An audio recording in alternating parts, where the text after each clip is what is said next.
Good day, grade 8 students. Welcome to English class. I am teacher Arnel, always ready to learn and to give you learning.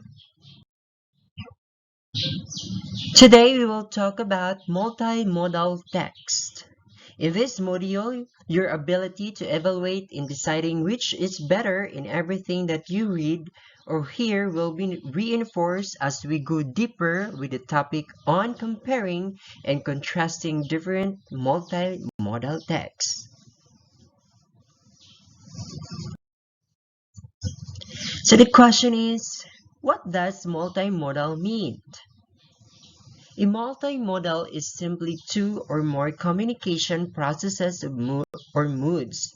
A process can be understood as reading, writing, listening, speaking, and viewing. So, if I'm sitting quietly reading a traditional print-based text with no pictures, that's a single mode of communication. But when we introduce picture, video, music, and or speaking, we are adding another mood. That makes a multimodal text. Contrary to popular belief, multimodal texts do not need to be digital. Picture books, for example, are multimodal, as are graphic novels and posters. Digital examples of multimodal text include films, you're viewing, listening, there's normally music involved. Social media, not every post is multimodal, but most include at least an image or video and some text and animation. Moods and meaning system. We can use five-broad semiotic or meaning-making systems to talk about how we create meaning. First is written linguistic, visual, audio, gestural, and special patterns of meaning in New London Group in 1996. So, let's talk about written linguistic. For written linguistic, meaning concerns spoken and written language through use of vocabulary, generic structure, and grammar. So, say for example, in verbal communication, words are used to exchange information. This can be in person or by telephone, or can be written or oral. So, when you say written, it includes reports, memos, emails, facts, and illustration. They are what we call the written communication.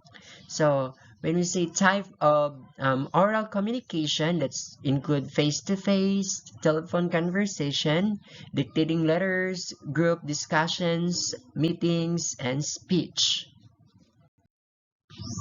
So next modes of meaning and systems is audio. Audio meaning concerns music, sound effects, noises, ambient noise, and silence through the use of volume, pitch, and rhythm. So say for example this one. So it include the rhythm or the what we call this one, the just like a wavelength. It moves when the sound is playing. The longer it goes up, that means the volume is high. The lower it is, that means the volume is slow. And then the next mood is visual, meaning concerns still and moving images through the use of color, saliency, page layouts, vectors, viewpoint, screen formats, visual symbols, shot framing, subject distance and angle, camera movement, subject and movement. Say for example, this one. That's it. So this is an example of visual. As you observe, okay. Okay, that's what the example of visual. And another moods is gestural, meaning concerns movement of the body, hands, and eyes, facial expression, demeanors, and body language, and use of rhythm, speech, stillness, and angles. So for example, this one, like you're dancing or whatever you're doing, it's involved gestural. I think um, body language such as what we call that one, the use of this mute or deaf sign language. It's also an example of gestural. So another mood is spatial, meaning concerns environmental spaces and architectural spaces and use of proximity, direction, layout, position of an organization of objects, and in space. So example, this one, okay, that's the example of spatial.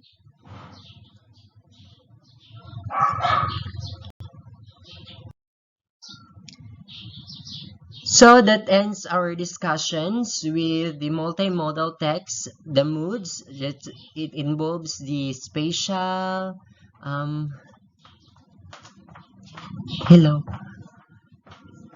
It involves the spatial, the visual, audio, written, linguistic, and gestural. So with your pen and paper, um, recognize the statements or the following question if it is true or false. Number one. When comparing, you are telling how our texts are alike and categorized. Is it true or false? Well, if you answer true, then you are correct. Number two, when you tell what is different about the text, you tell how they are identical. What is it? Is it true or false?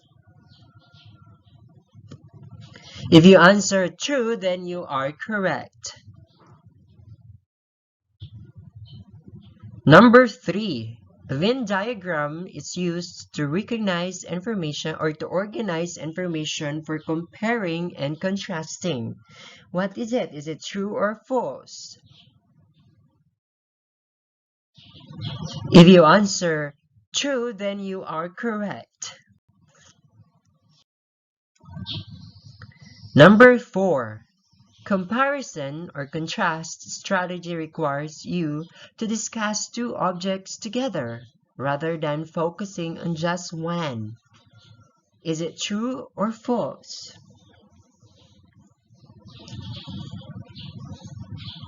If you answered false, then you are correct. Number five, the thought process behind comparison and contrast strategy is rarely used in everyday life. Is it true or false? If you answer true, then you are correct. And that ends our topic. Hope you've learned our discussion today. Thank you very much for tuning in with me. Once again, this is Teacher Arnold, where learning in English is limitless. Thank you and goodbye.